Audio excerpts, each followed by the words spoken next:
Title: The Silent One's Eye. The town that disappeared. The road stretched endlessly ahead, swallowed by thick mist. Olivia Carter checked her map again. She had driven for hours without seeing another car, another person, another sign of life. But the town was supposed to be here. Yet, in its place, the land felt wrong. A deep, unnatural silence pressed against Olivia's ears, like the world itself was holding its breath. The trees loomed motionless, their branches frozen midsway, as if they had been stuck in time. Even the air seemed heavy, thick, making every inhale feel like breathing through water. It was the kind of silence that wasn't empty, it was listening. The trees stood too still, their branches frozen in unnatural positions. The road, once well paved, now seemed older, cracked, as if abandoned for centuries. A weight pressed against Olivia's chest, a sensation like unseen eyes crawling over her skin. Blackridge. It had appeared in an old travel book, a ghostly mention in the margins, describing it as a town untouched by time.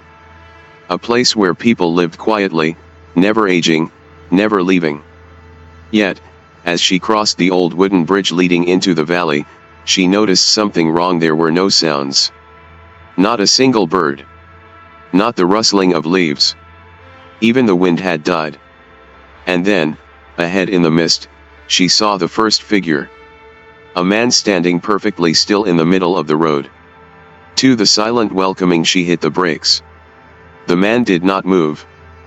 He stood rigid, dressed in old-fashioned clothes, a buttoned vest, neatly pressed trousers, shoes covered in dust.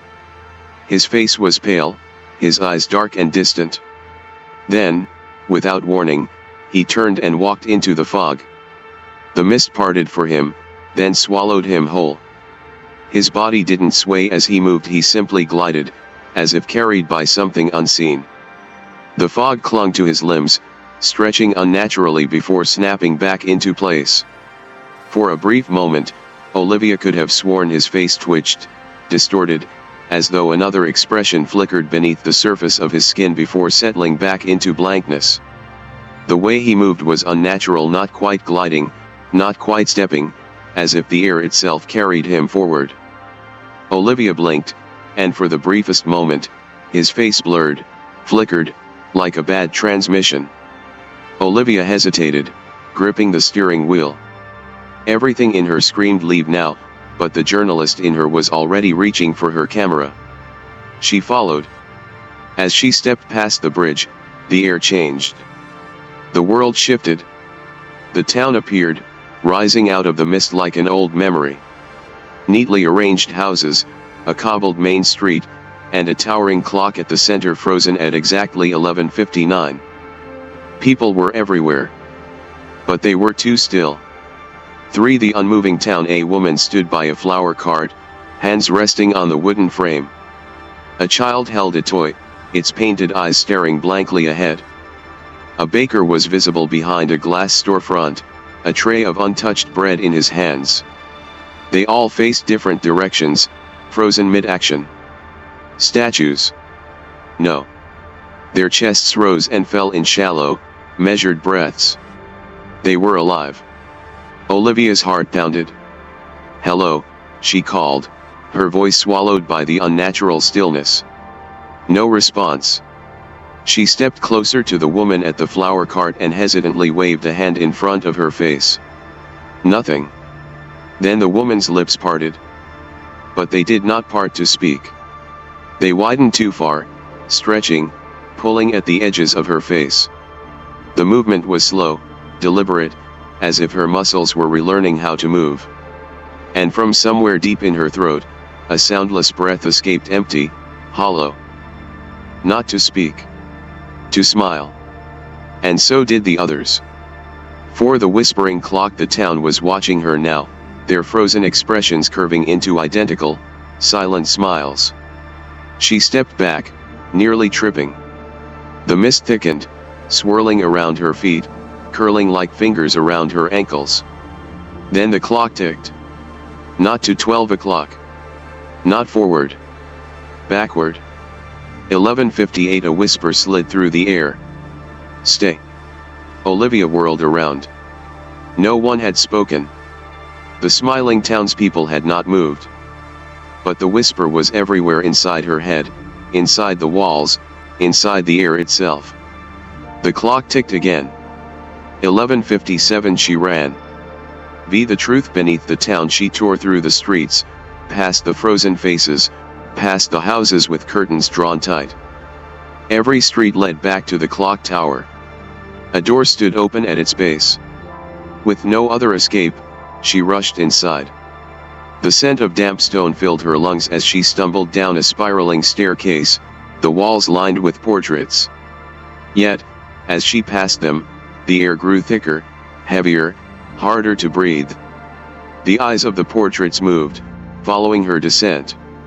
When she turned away for a moment, the angle of one portrait shifted slightly, as if it had leaned forward just a fraction. When she looked back, it was still, but now its painted mouth was slightly open. Some seemed to shift slightly. Faces that had once looked ahead now stared directly at her. And then, behind her, she heard it, the slow, deliberate scratch of a brush against canvas. Hundreds of them. She stopped, breath catching in her throat. They were the townspeople. Each painting was detailed, lifelike, too lifelike. The brush strokes glistened, the paint almost wet. Then she saw the most recent one. A man in a buttoned vest, neatly pressed trousers, dust-covered shoes. The man from the road. Her stomach twisted. She looked around at the countless others, at their frozen, smiling faces. And then one of them blinked. 6. The cycle begins again. The clock above groaned, the sound vibrating through the floor. Olivia backed away, but the stairwell behind her had vanished, replaced by a wall. The room breathed, the paintings shuddering in unison. The clock above ticked back to 11:56. The whisper came again. One more. Her legs refused to move. The paint on the nearest portrait dripped, its colors running like blood. A shape shifted within, something pushing from inside the frame. She turned to run, but the mist was already curling around her skin, seeping into her breath, into her veins.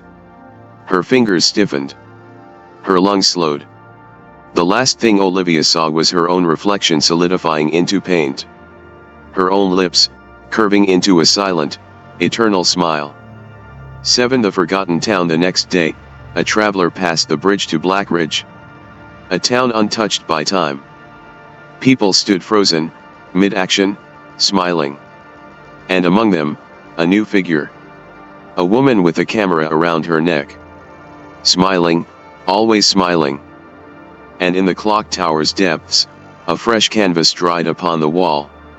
A painting of Olivia Carter. Trapped forever. Waiting for the next visitor.